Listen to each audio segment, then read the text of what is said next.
News voice, जो हर खबर से आपको कराए रूबरू।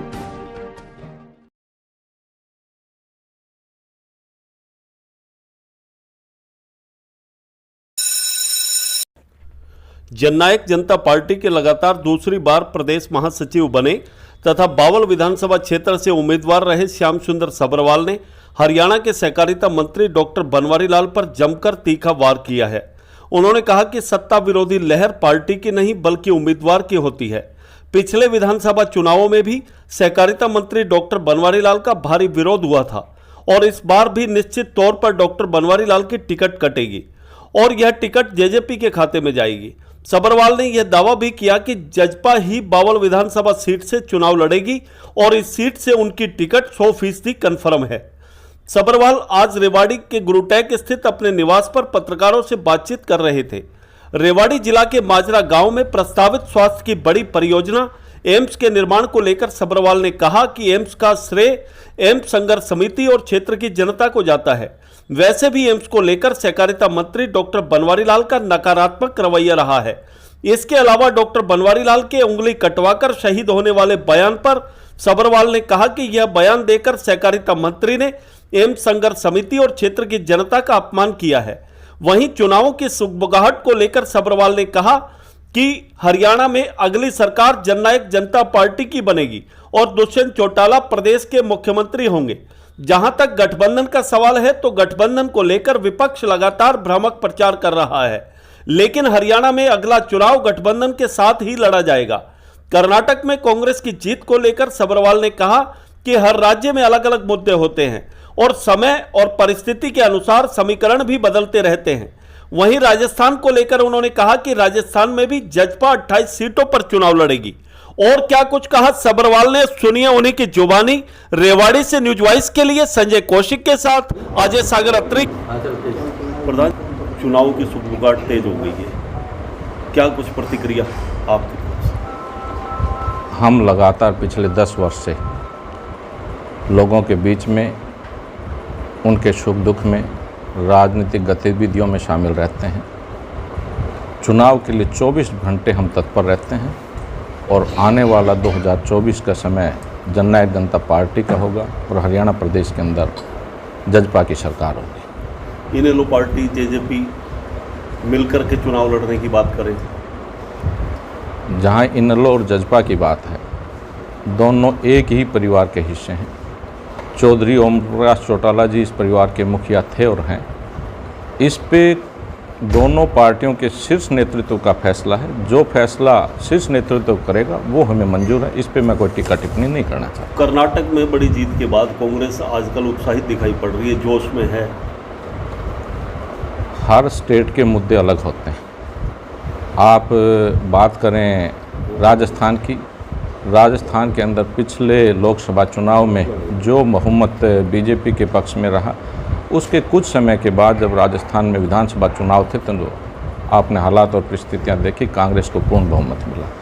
तो ये हर स्टेट के मुद्दे अलग होते हैं और समय और परिस्थितियों के अनुसार समीकरण बदलते रहते हैं। हरियाणा प्रदेश के अंदर इस तरह का कोई माहौल नहीं है। निश्चित रूप से हम बहुमत के साथ सरकार बनाएंगे। दुष्यंत चौटाला इस प्रदेश के मुख्यमंत्री होंगे। राजस्थान में जजपा चुनाव लड़ने जा रही है। राजस्थान के अंदर हमारी 28 सीटों पर तैयारी है और हम आगामी विधानसभा में 28 कैंडिडेट राजस्थान में उतारेंगे। अध्यक्ष हैं, बड़ी जिम्मेदारी है आपके पास। गठबंधन चुनाव तक रहेगा या कैसे देख रहे हैं आप?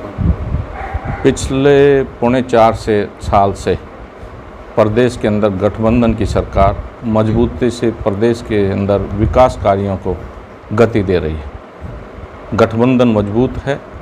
विपक्ष इस तरह के भ्रामक प्रचार समय समय पे करता है कि गठबंधन टूटेगा। गठबंधन चट्टान की तरह मजबूत है और हमारी उम्मीद है कि चुनाव गठबंधन में होगा और गठबंधन में ही विधानसभा चुनाव लड़ा जाएगा। तो आप भी लगातार प्रयास करते रहे बावल सीट से।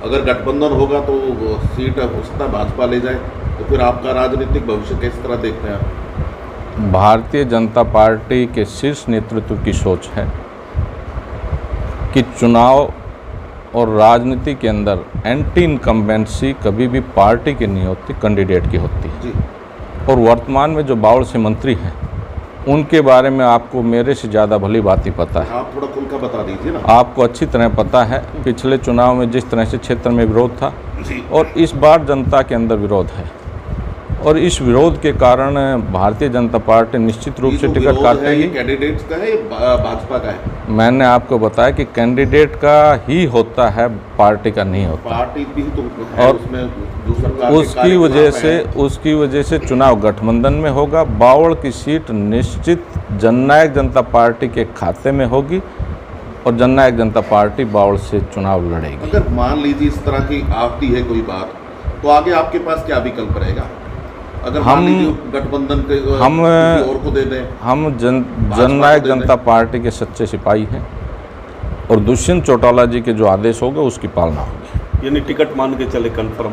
टिकट 100% कंफर्म है और हम चुनाव लड़ेंगे। एक एम्स का बड़ा मुद्दा यहाँ चल रहा है लगातार, आज भी पूरी तरह सिरे नहीं चढ़ पा रहा। लगातार सरकार दावा कर रही है कि अक्टूबर सितंबर तक शिलान्यास भी हो जाएगा, लेकिन एक पैच अभी भी बाकी है।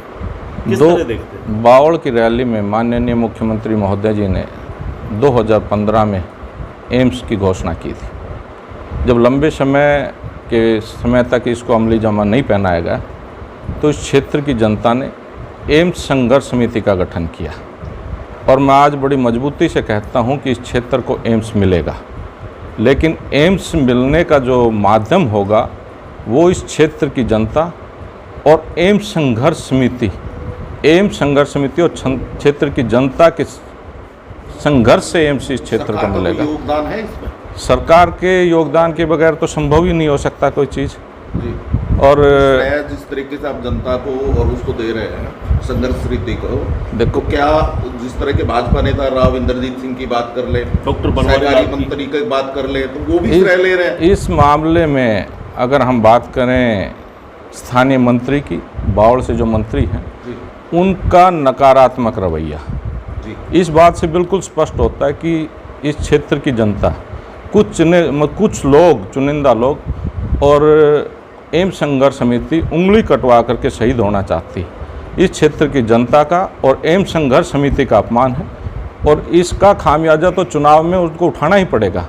और जहाँ राव इंद्रजीत सिंह की बात है, राव इंद्रजीत सिंह इस क्षेत्र के बड़े प्रोजेक्ट जहाँ भी रहे हों उनके अंदर उनका अहम योगदान रहा है, उनको श्रेय चढ़ाने में, और एम्स के लिए वो संघर्षरत हैं और प्रयास से राव साहब के प्रयास से एम्स श्रेय चढ़ेगा।